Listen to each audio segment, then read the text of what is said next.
தமிழ்நாடு துணை முதல்வர் அவர்கள் சன்ரைஸ் ஸ்கேன்ஸை தொடங்கி வைத்தார்கள். இந்த சன்ரைஸ் ஸ்கேன்ஸில் என்ன ஒரு சிறப்பு அம்சம்னா, எல்லா ஸ்கேன் மாதிரி அதுவும் ஒரு ஸ்கேன் தான், ஸ்கேன் சென்டர் தான். ஆனால் இந்த ஸ்கேன் சென்டரில் வந்து புதுசாக ஒரு எம்ஆர்ஐ ஸ்கேன் மிஷின் அறிமுகப்படுத்தியிருக்கோம். இந்த எம்ஆர்ஐ ஸ்கேன் வந்து சென்னையிலே முதல் முறையாக கொண்டு வரப்பட்ட ஒரு எம்ஆர்ஐ ஸ்கேன். இதோட சிறப்பம்சம் என்ன அப்படின்னு பார்த்தீங்கன்னா, ஓப்பன் எம்ஆர்ஐ அப்படின்னு சொல்லுவாங்க. பொதுவாக எம்ஆர்ஐ வந்து க்ளோஸ்டாக இருக்கும், ஒரு டனலுக்குள்ளே போய் தான் நம்ம ஸ்கேன் பண்ணுற மாதிரி இருக்கும். அப்பேற்பட்ட எம்ஆர்ஐ தான் யூஸ்வலாக நம்ம ஊரில் இருக்குது. ஆனால் முதல் முறையாக ஓப்பன் எம்ஆர்ஐ அப்படின்ற ஒரு எம்ஆர்ஐ கொண்டு வந்திருக்கோம். இந்த ஓப்பன் எம்ஆர்ஐக்கும் இருக்கக்கூடிய ரெகுலர் க்ளோஸ்ட் எம்ஆர்ஐக்கும் இந்த பெரிய வித்தியாசம் வந்து கிளாரிட்டி தான் சொல்லுவாங்க. ஏன்னா ஓப்பன் எம்ஆர்ஐயில் கிளாரிட்டி முன்னாடிலாம் நல்லா எல்லாம் இருந்தது, ஆரம்பத்தில் இருந்த ஓப்பன் எம்ஆர்ஐயில். ஆனால் இந்த மிஷினில் சிறப்பம்சம் வந்து ஹெச்டிஎஸ்ன்னு ஒரு டெக்னாலஜினால் ஓப்பனாக இருந்தாலும் அதோட கிளாரிட்டி துல்லியமாக இருக்கிற மாதிரி இதை வடிவமைச்சிருக்கிறாங்க. இந்த ஹெச்டிஎஸ்ன்றது டெக்னாலஜின்றது வந்து என்னென்னா, high temperature super conductive coil அப்படின்னு சொல்லுவாங்க. ஒரு ஸ்கேனுக்கு ஒரு புவியீர்ப்புத்தன்மையில் தான் அந்த ஸ்கேன் நடக்கும். தெரியுது எம்ஆர்ஐன்றது. அந்த புவியீர்ப்புத்தன்மை வந்து பர்ஃபெக்டாக அந்த இமேஜை கொடுக்கணுன்னா அதுக்கு காயில்ன்ற ஒரு கருவி தேவை. அந்த காயிலை வந்து இந்த மிஷினில் வந்து துல்லியமாக காமிக்கிறதுனால ஓப்பன் எம்ஆர்ஐயில் இருக்கக்கூடிய இமேஜ் கிளாரிட்டி வந்து ரொம்ப அருமையாகவும் ரொம்ப தெளிவாகவும் இருக்கக்கூடிய ஒரு இமேஜாக இருக்குது. இதில் மெயின் அட்வான்டேஜ் என்னன்னு பார்த்தீங்கன்னா, பொதுவாக பார்த்தீங்கன்னா நிறைய பேர் இப்போ அந்த ஸ்கேன் பண்ணுறதுக்கு ஒரு பயம். உள்ளுக்குள்ளே போகணும், அது டனல் மாதிரி இருக்கும், சவப்பெட்டிக்குள்ளே போகிற மாதிரி ஒரு ஃபீலிங் இருக்கும். கிளாஸ்ட்ரோஃபோபியான்னு சொல்லுவோம், அதுக்கு பேர் பயம். க்ளோஸ்டு ஸ்பேஸில் இருக்கிறதுக்கு பேர் கிளாஸ்ட்ரோஃபோபியா.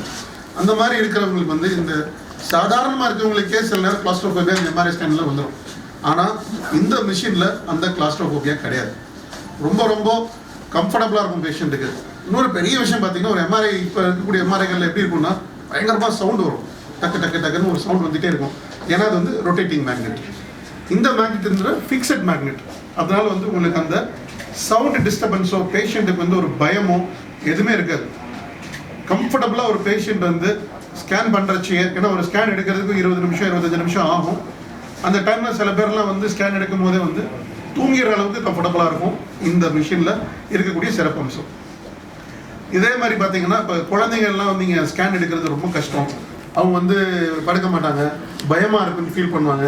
கூட வந்து அவங்க பேரண்ட்ஸோ அப்பா அம்மாவோ கூட குழந்தைங்க கூட இருக்க முடியாது அந்த ரெகுலர் ஸ்கேனில். ஆனால் இந்த ஸ்கேனில் வந்து கூடயே ஒருத்தவங்க உட்காந்துருக்கலாம், குழந்தை கையை பிடிச்சிக்கலாம், அந்த பயமே இருக்காது. ஏன்னா ஓப்பன் என்விரான்மெண்ட் இருக்கிறதுனால ரொம்ப ரொம்ப கம்ஃபர்டபுளாக இருப்பாங்க. அடுத்த பிரச்சனை பார்த்தீங்கன்னா, வயசானவங்களுக்கு பார்த்தீங்கன்னா அவங்க ஹார்ட் வீக்காக இருக்கும், அவங்களால போயிட்டு இந்த மாதிரி க்ளோஸ்டு ஸ்பேஸ்க்குள்ளே போக முடியாது, அவங்களுக்கு இந்த கிளாஸ்ட்ரோஃபோபியா இருக்கும். அந்த மாதிரி இருக்கிறவங்களுக்குமே இந்த ஸ்கேன் வந்து ரொம்ப ரொம்ப யூஸ்ஃபுல்லாக இருக்கும். இன்னொரு பெரிய பிரச்சனை பார்த்தீங்கன்னா ஒபிசிட்டி. இப்போ ரொம்ப வெயிட்டாக இருக்கிறவங்க வந்து மிஷினுக்குள்ளேயே போக முடியாது, ரொம்ப சின்னதாக இருக்கும், நிறைய இடத்துல அந்த காம்ப்ளிகேஷன் இருக்கும், அவங்களுக்குலாம் ஸ்கேன் பண்ணுறதுக்கே வழி இல்லாமல் இருக்கும். அந்த மாதிரி இருக்கிறவங்களுக்கு இதுதான் one of the best machine இந்த entire world, that is open MRI. இதில் இன்னொரு விஷயம் பார்த்தீங்கன்னா 200-250 கிலோ வரைக்கும் கூட அவங்க வெயிட் இதை தாங்கக்கூடியது. இந்த மிஷினோட வெயிட்டே பார்த்தீங்கன்னா வந்து 16 டன் கிட்டத்தட்ட. ஸோ இதை கொண்டு வரதுக்கே நாங்கள் சிரமப்பட்டு தான் இந்த மிஷின் இம்போர்ட் பண்ணி இங்கே கொண்டு வந்திருக்கிறோம். இதில் மெயினான விஷயம் வந்து இந்த மாதிரி குழந்தைகளோ வயது முதிர்ந்தவர்களோ ரொம்ப உடம்பு பரிமாணம் இருக்கிறவங்களோ இவங்களுக்குலாம் ரொம்ப ஈஸியாக பண்ண முடியும். அதே நேரத்தில் ரொம்ப துல்லியமாக இந்த இமேஜை காமிக்கிறதுனால தான் இந்த மிஷின் வந்து சென்னையிலேயே முதல் முறையாக நாங்கள் அறிமுகப்படுத்தியிருக்கோம். காஸ்ட் என்ன வருது சார் எம்ஆர்ஐ பண்ண? இது பொதுவாக வந்து எம்ஆர்ஐயில் வந்து பார்த்தீங்கன்னா ஹீலியம்னு ஒரு கேஸ் இருக்குங்க. இந்த எம்ஆர்ஐயில் பெரிய அட்வான்டேஜ் வந்து ஹீலியம் கிடையாது. ஹீலியம் பார்த்தீங்கன்னா it is not environmental friendly. இந்த மிஷின் பார்த்தீங்கன்னா என்விரான்மெண்டல் ஃப்ரெண்ட்லி கூட நீங்கள் சொல்லலாம். ஏன்னா ஹீலியம்ன்ற கேஸ் இருந்து தான் அந்த மேக்னெட்டை கூல் பண்ணும், இப்போ இருக்கக்கூடிய ரொட்டேட்டிங் மேக்னெட்டை. ஆனால் இந்த மேக்னெட்டுக்கு ஹீலியம் தேவையில்லை. அதனால பார்த்தீங்கன்னா யூஸ்வலாக இருக்கிற எம்ஆர்ஐயோட இந்த எம்ஆர்ஐயோட காஸ்ட் வந்து கொஞ்சம் கம்மியாக தான் இருக்கும். இப்போ அது ஒரு 7 கோடி ரூபா இருக்குன்னா இது அரௌண்ட் 5 crores கிட்ட இந்த மிஷின் வரும். ரேடியேஷன் இருக்குன்னு சொல்லுவாங்க இந்த எம்ஆர்ஐ ஸ்கேன்ஸ். அந்த மாதிரி எம்ஆர்ஐ ஸ்கேனை பொறுத்த வரைக்குமே ரேடியேஷன்ற விஷயமே கிடையாது. ரேடியேஷன் வந்து சிடி ஸ்கேனில் தான் இருக்குமே தவிர, ஏன்னா அது வந்து கதிர்கள், அது வந்து எக்ஸ்ரே கதிர்கள்னால தான் ரேடியேஷன் வரும். இதில் எக்ஸ்ரேவே கிடையாது. இதில் கான்செப்ட் என்னன்னா 2 புவியீர்ப்பு திசை, தட் இஸ் அந்த மேக்னெட்டில் வர்றதுனால இது வந்து ரேடியேஷனே கிடையாது. எவ்வளோ நேரத்தில் அது ஸ்கேன் பொதுவாக இந்த ஸ்கேன் எம்ஆர்ஐ ஸ்கேன் யூஸ்வலாக கொஞ்சம் டைம் எடுக்கும். அரௌண்ட் 30 to 40 minutes இந்த ஸ்கேன் எடுக்கிறதுக்கு டைம் எடுத்துரும். பட் ஆனால் பேஷண்ட் அந்த டைமில் கம்ஃபர்டபுளாக இருப்பாங்க. ஏன்னா எம்ஆர்ஐன்றது வந்து சிடி எடுக்கிறதுக்கு உங்களுக்கு 2-3 நிமிஷம் தான் ஆகும். பட் எம்ஆர்ஐ பொதுவாக ஏன்னா அந்த இமேஜ் போய் ப்ராசஸ் ஆகி வர்றதுக்கு உங்களுக்கு 30 to 40 நிமிஷம் கண்டிப்பாக எடுத்து பண்ண வேண்டியது இருக்காது. முன்னாடி பண்ணணுமா? ஏன்னா இப்போ பார்த்தீங்கன்னா பொதுவாக இது வந்து வெயிட்டிங்கில் இருக்காங்க பேஷண்ட்ஸ் ஆல்ரெடி. இப்போ ஒரு நாளைக்கு ஒரு பேஷண்ட்டுக்கு ஸ்கெடியூல் பண்ணி அவங்க பொசிஷன் பண்ணி எடுக்கணும்னா 45 நிமிஷம் ஆகும் பொதுவாக. ஸோ அது முன்ன பின்ன சில பேஷண்ட் கோஆபரேட் பண்ண மாட்டாங்க, சில பேர் கம்ஃபர்டபுளாக இருக்க மாட்டாங்க. பட் இந்த மிஷின் அது கம்ஃபர்டபுளாக இருக்குன்னா நம்ம ஒரு 45 minutesல முடிச்சோம்னா வெயிட்டிங் ஸ்லாட்ஸில் தான் யூஸ்வலாக அது மாதிரி நாங்கள் பண்ணிக்கிட்டு இருக்கோம். சில்ட்ரன்ஸையும் உட்கார வைக்கலாம்னு சொல்லியிருந்தாங்க ஒருத்தர் கூட. எப்படி அவங்கள மட்டும் ஃபோக்கஸ் பண்ணுற மாதிரி இருக்கும்? இதில் இன்னொரு விஷயம் பார்த்தீங்கன்னா எல்லா மிஷினும் ஒரே ஆங்கிளில் தான் மூவ் ஆகும். ஸோ சென்டர் ஆஃப் ஃபோர்ஸ் வந்து ஒரு சைடில் தான் போகும். ஆனால் இந்த மிஷின் அட்வான்டேஜ் என்னென்னா சைட்லேயுமே உங்களுக்கு ரொட்டேட் ஆகும். ஸோ அப்போ வந்து இப்போ குழந்தை வந்து சைடில் இடம் ஃப்ரீயாக இருக்கிறதுனால ரொம்ப கம்ஃபர்டபுளாக படுத்திருப்பாங்க. ஒருத்தர் வச்சுருக்கிறதுனால இப்போ அவங்களே சேர்த்து இல்லை கூட வந்து உட்காரலாமே தவிர மிஷினுக்குள்ள நம்ம போக முடியாது. சார் பொதுவாக சார் இப்போ நாங்கள் வந்து என்ஹான்ஸ்ட் ரிப்போர்ட்டிங் சிஸ்டம் ஒன்று வச்சுருக்கோம். யூஸ்வலி வந்து ஒரு எம்ஆர்ஐ ஸ்கேன் மிஷினில் வந்து ஃபிலிம் ரெடி ஆகிடும். அதுக்கு வந்து within seconds it will ready. இப்போ ஒரு சீக்வன்ஸ் முடியுதுன்னா அந்த சீக்வன்ஸ் முடிஞ்சதுமே நீங்கள் இமேஜ் பார்த்துடலாம்.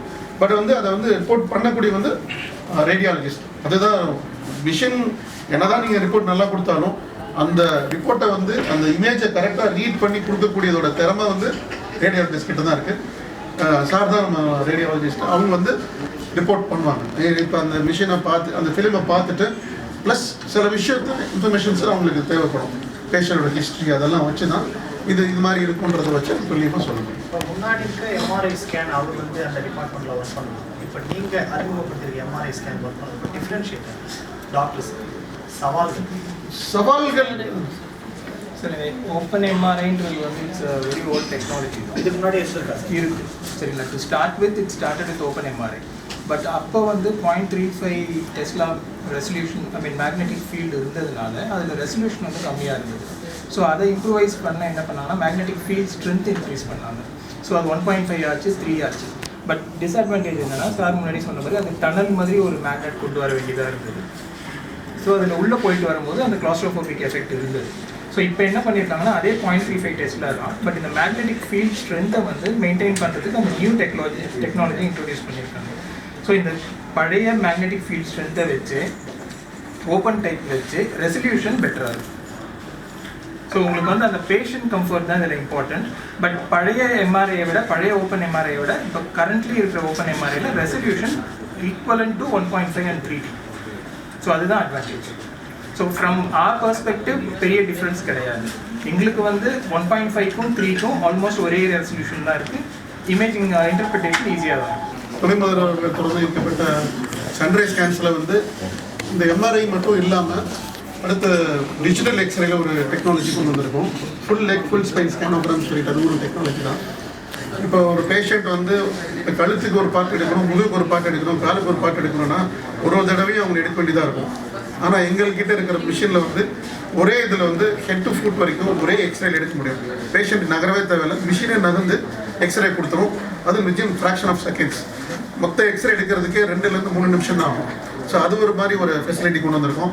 அது மட்டும் இல்லாமல் வந்து CD scans, advanced AI integrated CT scan machine இருக்குது. அதுலேயுமே உங்களுக்கு தேவைப்பட எல்லா விஷயங்களும் பார்க்க முடியும்.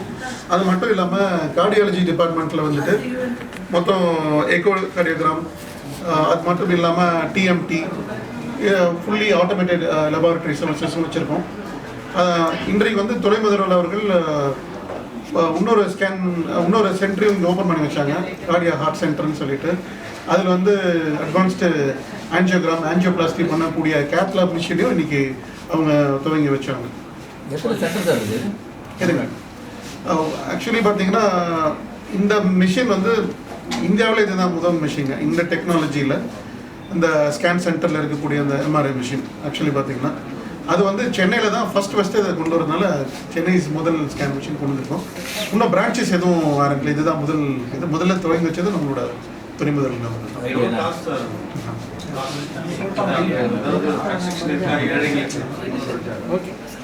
ஒரு ஸ்கேன் பண்ணுறதுக்கு கன்சல்டேஷன் கண்டிப்பாக வந்து தொடர்ந்து நான் மருத்துவ சேவையில் 20 வருஷமாக இருக்கிறேன். என்னை பற்றி இந்த இருக்கிற மக்கள் எல்லாருக்குமே தெரியும். அதே மாதிரி கண்டிப்பாக இதில் கன்செஷனும் நாங்கள் கொடுக்குற ரூபத்தில், ஏன்னா ஏழைகளுக்காக ஒரு கன்செஷன் கண்டிப்பாக கொடுக்கப்படுன்றது நான் இன்னைக்கு தெரிவிக்கிறேன்.